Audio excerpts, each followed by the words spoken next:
Hey, how's it going everyone, and welcome back to another video on the Infinite Tech YouTube channel. And holy shit, has it been a long time since I've uploaded. I think it's almost been like 4 months. But anyways guys, today we're going to be looking at the LG G6 and seeing if it's worth it in 2019. So without any further ado guys, let's get started with the video.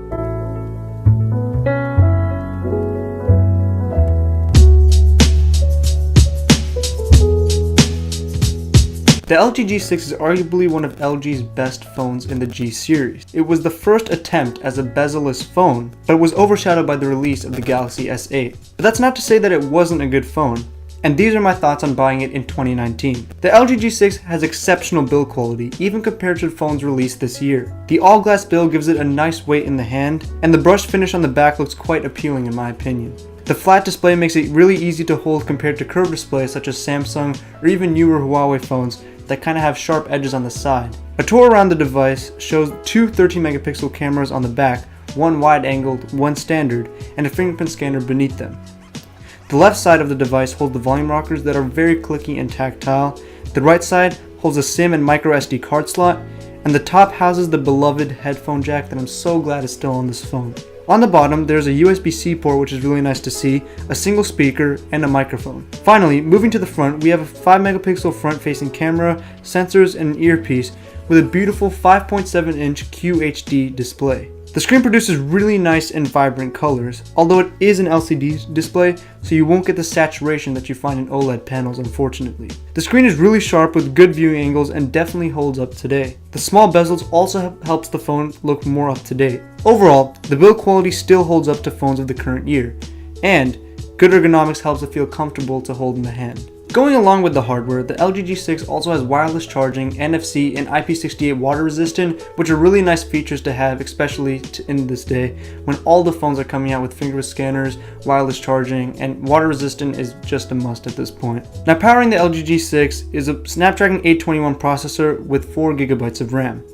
Day-to-day performance is pretty good overall, with light tasks being handled easily, but can stutter under a more intensive workload. 4 GB of RAM seems like enough, but compared to the 6 or even 8 GB of RAM that are being put in phones today, you can see it start to fall off. In practice, RAM management is decent, but easily drops apps that you would think would still be kept in the RAM, especially when you're comparing it to 6 or even 8 GB RAM model phones. Multitasking is decent, I'd say pretty good, but especially if you guys are heavy multitaskers and need all that RAM, then I would recommend skipping this one and getting a phone that has more RAM, such as the Samsung Galaxy S8 or one of the OnePlus phones. Gaming is also pretty good, with many of the lighter titles being handled with ease, but it can stutter when playing more intensive games.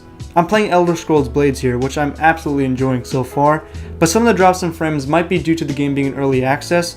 But nonetheless, the LG G6 does stutter in other games such as PUBG or really intensive 3D games, but for the lighter titles, I'm sure you'll be just fine. Software experience on the G6 is decent at best. I'm not a huge fan of LG Skin that they put on top of Android, but by no means is it the worst. You do have the option to add an app drawer, and there's some neat customization features hidden in the rather confusing settings such as themes. But I did apply a pixel theme, which makes the phone look a lot nicer and also organizes the settings menu a little nicer too. Also, you can download a separate launcher to make the phone look however you want, such as Nova Launcher or many of the other ones on the Play Store. Also, for some reason, my LG G6 didn't even get upgraded to Android Oreo, and I think anything past Android 9.0 is unlikely to make it to this phone. I think that's just a problem with mine because a lot of other people have had success in updating theirs to Oreo, but I'm not quite sure why mine would not update. Once again, that might just be a problem with me, but if you're really looking for the future updates, then I don't think LG is the right company to choose. I would go with OnePlus or Samsung, who are still updating, say, the Samsung Galaxy S8 or even the OnePlus 5 to 9.0, and will probably update them to Android 10.0 too.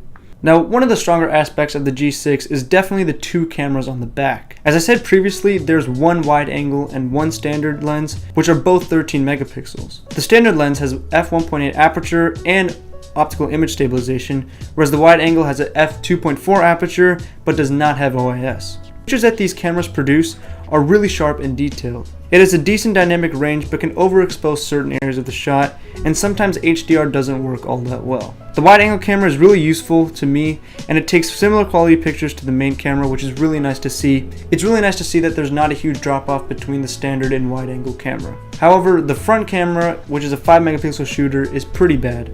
Photos are very grainy and lack detail, but if you're not a selfie person, the two rear cameras should be fine for you. Low light performance is actually pretty good on the G6, but you will see some noise when you get to really dark conditions, and it does not have a night mode like the more recent competition, so that's something to take into account of. Finally, battery life on the G6 is average at best. With my mediocre usage, I can usually just make it about a full day with less than 10% left, and about 3.5 to 4 hours of screen on time. These numbers are definitely decent, but they're not on par with some of the more recent phones that are coming out with 4100 or 4000 mAh batteries. If you are a very heavy user, then I would recommend looking elsewhere because I doubt that you'll be able to make it a full day with this phone. Overall, the LG G6 was a very competent package at the time. But with options like the OnePlus 5 that have the next generation processor, double the RAM, and long-term software updates for only $250, it's hard to recommend the G6 in 2019.